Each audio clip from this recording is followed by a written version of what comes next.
Milestone school and কলেজে বিমান বিধ্বস্তের ঘটনায় ঢাকা মহানগরীর মতো জনবহুল এলাকার উপর প্রশিক্ষণ ফ্লাইট পরিচালনা নিয়ে সামাজিক যোগাযোগ মাধ্যমে প্রশ্ন উঠেছে।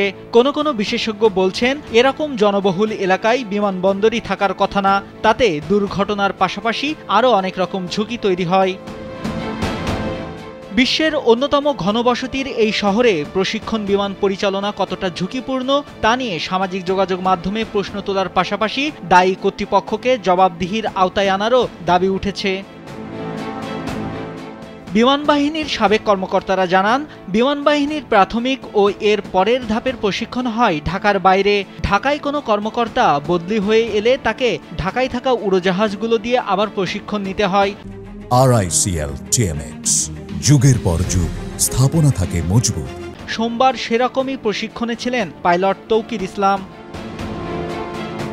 কেন ঢাকায় প্রশিক্ষণ হচ্ছিল তার ব্যাখ্যায় বিশ্লেষকরা জানান, যুদ্ধবিমানটি অবতরণ করতে আসছিল না, এটা বিমানের পাইলট তৌকিরের প্রথম একক উড্ডয়ন ছিল। তাকে যথেষ্ট প্রশিক্ষণ দিয়েই এতে পাঠানো হয়েছে।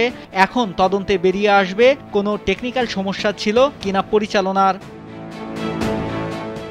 ঢাকায় বিমানবাহিনীর প্রশিক্ষণগুলো সেভাবে হয়ও না জানিয়ে বিশ্লেষকরা জানান, বিমানবাহিনীর প্রাথমিক প্রশিক্ষণটা হয় যশোরে, এরপর অ্যাডভান্স ট্রেনিংটা হয় চট্টগ্রামে। কিন্তু ঢাকাতে যে উড়োজাহাজগুলো আছে, কোনো বৈমানিক বদলিজনিত কারণে ঢাকায় এলে তাকে প্রশিক্ষণ নিতে হয়। যে কর্মকর্তা দুর্ঘটনায় প্রাণ হারান অন্য উড়োজাহাজে, কিন্তু তার প্রশিক্ষণ হয়ে গেছে। বিশ্লেষকরা মনে করেন, ঢাকায় বিমানবাহিনী থাকা না থাকা সার্বভৌমত্বেরও প্রশ্ন। যে কোনো দেশের জন্যই বিমানবাহিনী রাখতেই হবে। কিছুটা প্রশিক্ষণ সব জায়গায় চলবে, কিন্তু নিরাপত্তার বিষয়টা নিশ্চিত করতে হবে প্রশিক্ষণের মান বাড়িয়ে আর আধুনিক যন্ত্রপাতি সংযোজন করে। মাইলস্টোন স্কুল ভবনে বিমানবাহিনীর উড়োজাহাজ বিধ্বস্ত হয়ে অন্তত ২৭ জন নিহত হয়েছে, দগ্ধ ও আহত হয়েছে ১৫০ শতাধিক। নিহতদের মধ্যে ২৫ জন শিশু থাকার তথ্য দিয়েছেন স্বাস্থ্য পরিবার পরিকল্পনা মন্ত্রণালয়ের দায়িত্বপ্রাপ্ত প্রধান উপদেষ্টার বিশেষ সহকারী মোহাম্মদ সাইদুর রহমান। নাইমুল হাসিব, কালবেলা।